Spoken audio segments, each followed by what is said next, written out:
I shouldn't say traditional, of conventional, I don't use the word Western, I'll just say conventional science, psychology, etc., which I know much more about. But then, trust me, I'm going to come to things that I don't know about, and expressed especially by group 2. First of all, the harms that are listed are potentially illegal behaviors that are current. So, for instance, Stake 1, sex abuse, being sexually abused in childhood. The obvious question is that abuser still abusing? Is this a legal risk, not necessarily on the person who's being interviewed, but on other people? Now, we might want to say, well, yeah, we should inform that, but in sex abuse in particular, actually that should be informed, but there are others that are, in fact, illegal behaviors that could put a person at risk. And usually, remember I said, people are more protected in research than in regular care. So there's a standard about this. This would require a certificate of confidentiality to prevent, we talked about this yesterday, to prevent the local district attorney or whatever, or tribal prosecutor to get this information and arrest someone and use it, the research information against someone. Nowadays, if you are funded by NIH, you automatically have a certificate of confidentiality. And the certificate, just to explain, the certificate of confidentiality is something that actually Congress passed in 1976, to permit research on, for instance, substance abuse, drug abuse. That was illegal behavior. Obviously, no one was going to talk about as a participant, about their substance use, illegal abuse of substances or drugs or opiates or whatever, if there's a threat of being arrested. And Congress said, it's important to do this research, so we will issue, it's possible to issue to the research what's called a certificate of confidentiality, which means the researcher does not have to give up any identifying information to anyone, even in response to a legal subpoena. That's what the local prosecutor would be using, would be a legal subpoena. And this protects the researcher from giving up that data. So one thing is, this is not funded by NIH. So if it had been funded by NIH, they'd have a certificate automatically, they don't have to worry about it. But in this case, to protect the participants or other people mentioned that will be mentioned in the audio recording, to protect them from harms of research. So that's a major thing. And again, I'm going to start talking just about the conventional stuff. We're going to get to traditional stuff in a little bit. So that was one of the teaching points. You've already, both of you talked about potential harms. I just wanted to add that the dealing with the potential harms seemed inadequate of a reaction of a person at the time of being interviewed. First of all, what's the training of the person to be able to detect that the person is having an emotional reaction? Some things are pretty obvious, you start crying or something, but not everything is obvious. So what's the training to pick that up? What's the availability of a response at the time to, say, a counselor, say someone like Sarah, okay, who, is there someone, it's not in the plan, should be someone able to come right then and deal with someone who is now threatening suicide. Or determining is the person threatening suicide even though they're not saying it. And then there's the intervention.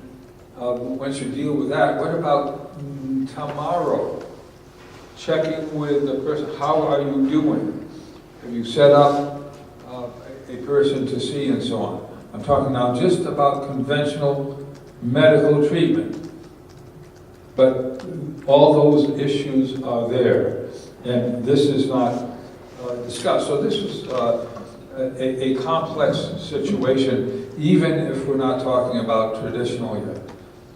But then, and by the way, the first thing that, if you may remember, I mentioned this, comparison, yesterday, comparison studies are very risky. This is comparing traditional to conventional.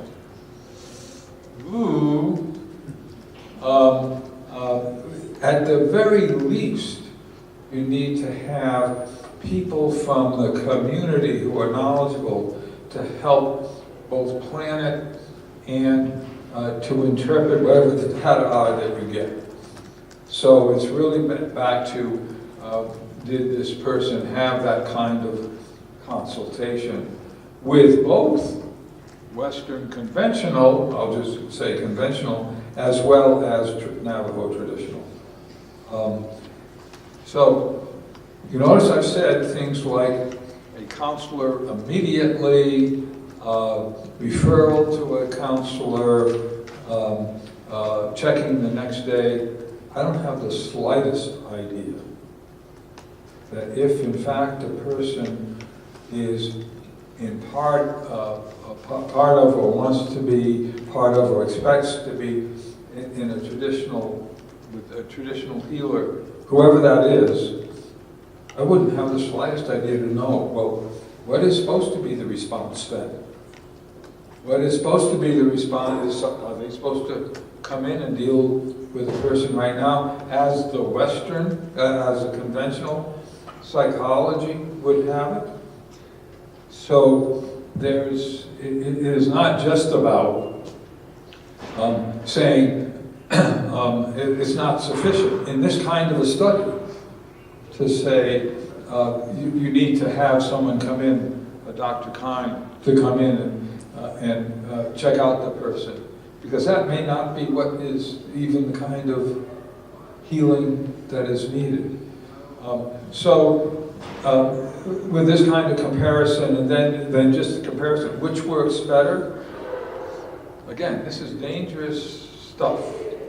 I'm not saying we cannot do the research, and this is already expressed, especially by Table 2, but we're really talking about planning this from before even coming to the IRB, which is to say, another way of saying it, which was already said by Sarah, we need to figure out what is a good way to handle, especially comparisons, or even just handle dealing with planning research about what is called traditional, which I know nothing about. And I'm just saying, and so don't trust me to talk about that. I would want to be learning myself from people that I don't, that would be traditional, and Mr. Charlie talked about actually seeking the appropriate person to deal with healing ceremonies and so on. So this is a potentially, oops, it's turning red. Is this? Probably the battery's running out. I don't think I need a mic. So this is a very complex project. I liked it because of how all these things are actually important to have in this setting of Diné College. And I can't give you any advice about that except to point out what are some of the things that you need to do. I can just say that and then say, okay, you all need to develop, as was said, a plan to help the students think through what would be appropriate research before they even develop an application to an IRB. Any comments or without a mic? Does that express really what people are thinking? On both sides? Okay. Do you want to have one more protocol before we? Great. This is one that, again, is I think you'll have a lot of fun with. I would suggest not spending a lot of time on any one issue. There's so many issues to look at. Well, you want to do that? Okay. And it's also shorter. Dr. Freeman, I have not a comment, but just, I guess, looking, because I came from a different university, right? Yeah. Okay, I came from a different university. One of the things that I think someone said is not all Navajo people or Native American or tradition. So let's say this is coming from a Native student that doesn't know the proper protocol to the Niue, and also let's say this person is the Net, but didn't grow up tradition, but proposed this off to another institution, maybe a predominantly white institute, right? So then, how would that person wouldn't know what the proper protocol is because he or she is never exposed to it.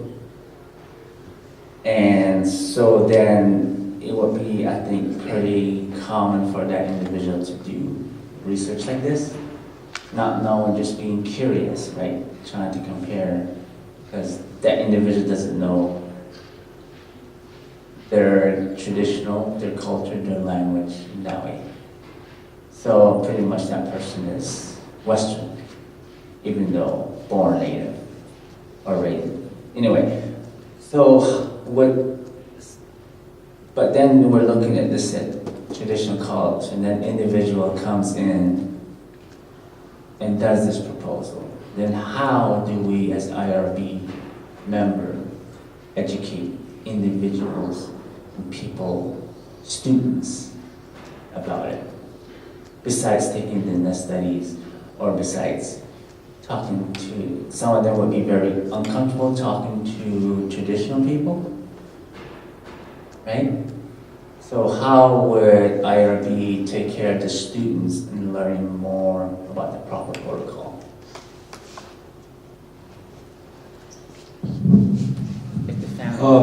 So that we can proceed to the fourth protocol.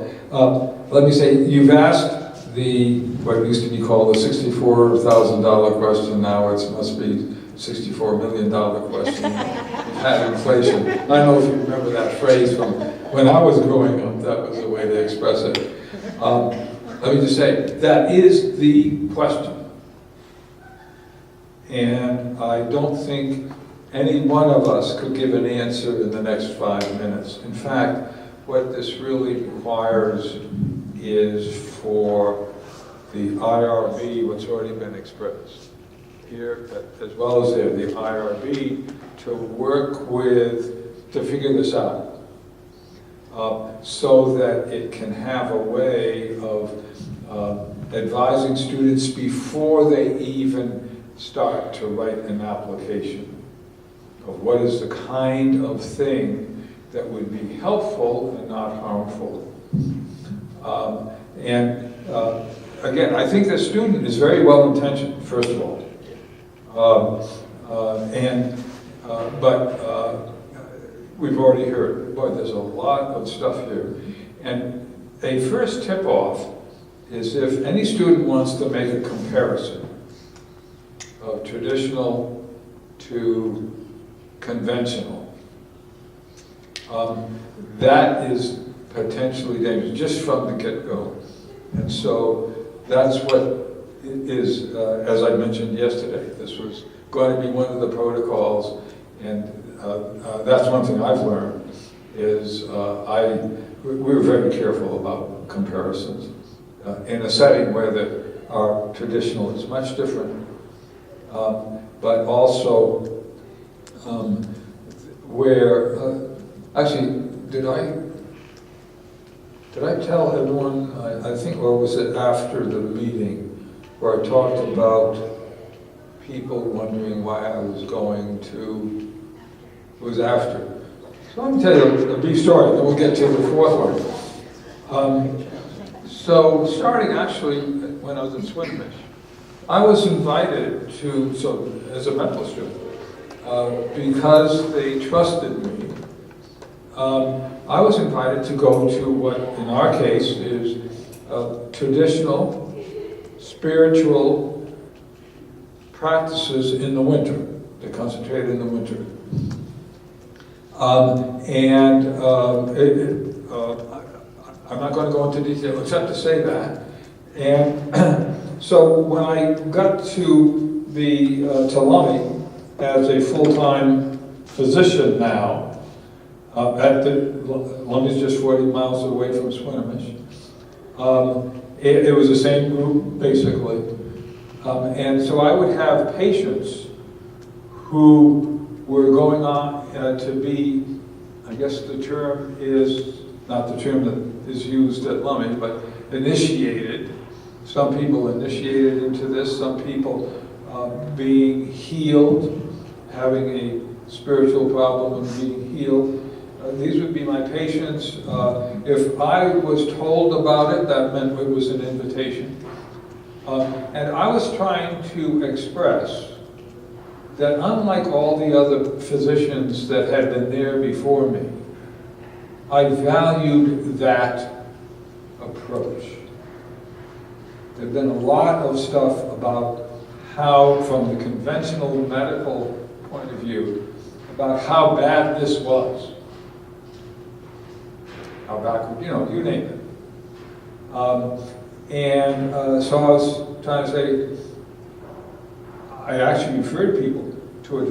I said, do you think this is a spiritual problem that you have? Well, it might be. Okay, who would you go to? Why don't you go there? That's it. Because I didn't know anything more than that. But I let them learn that you're probably wasting time coming to people like me. And some people would come to me to say, ask the question, do I have a spiritual problem? If I can't figure it out, maybe it's a spiritual problem, I need to go to a spiritual healer. And I would just say, I don't think this is a medical problem. This may be a spiritual problem. What would you do? Or what would your family do? And so on. And then step away, except if I was invited to go, I would.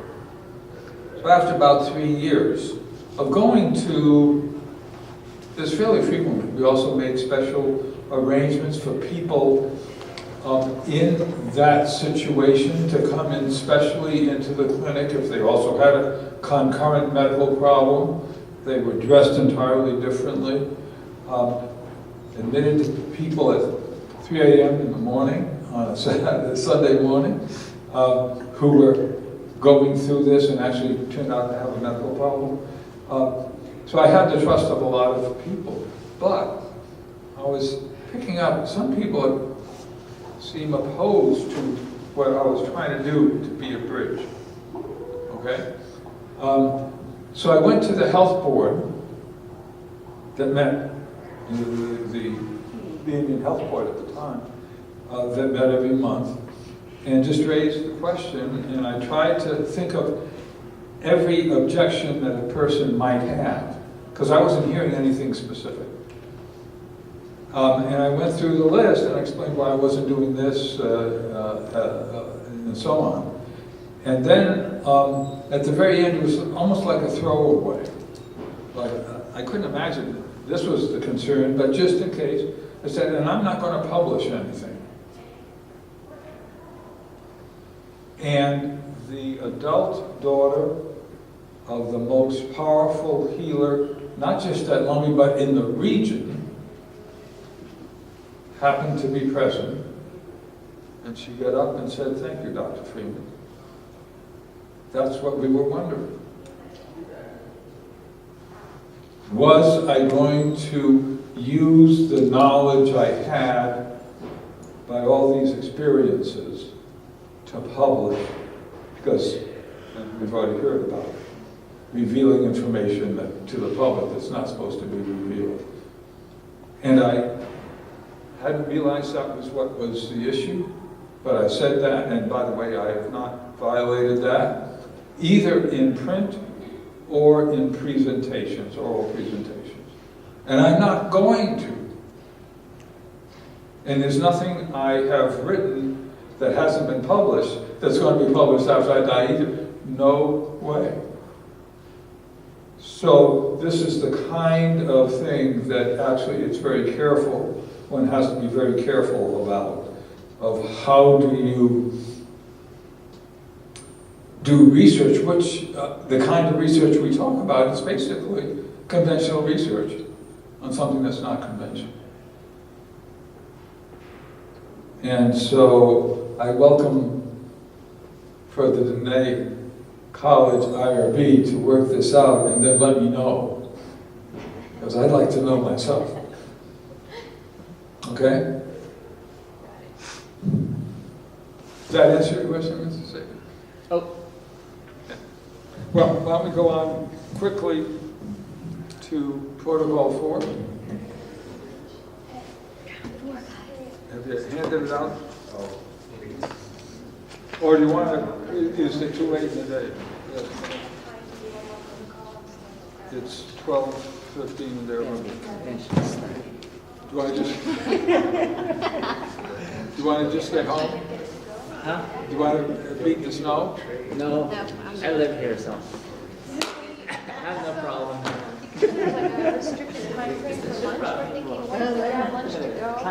I'm not driving, so I don't care. Okay, sure. Can I go? So, here's a proposal. Given the restricted time frame for lunch at the cafeteria, there's a proposal to go to the cafeteria, get lunch to go in one of those to-go trays and bring it back and eat, have like a working lunch where we work on the last protocol together while we eat. This table 2 is a supportive of that suggestion. What say you, table 1? I second. Sure. Second and a sure. Okay, so that's what we'll do. So we'll stop here, go to the cafeteria, get our comped lunch, and get it to go. I guess they have, I think when we go to sign in, there'll be a sign-in sheet for us to have our free lunch. I think it's at that point, right at the cashier, where we ask for the to-go tray. Okay, so when you go to the cashier, ask for the to-go tray, and then we'll bring our lunch back here. Yeah. Okay. Sounds good.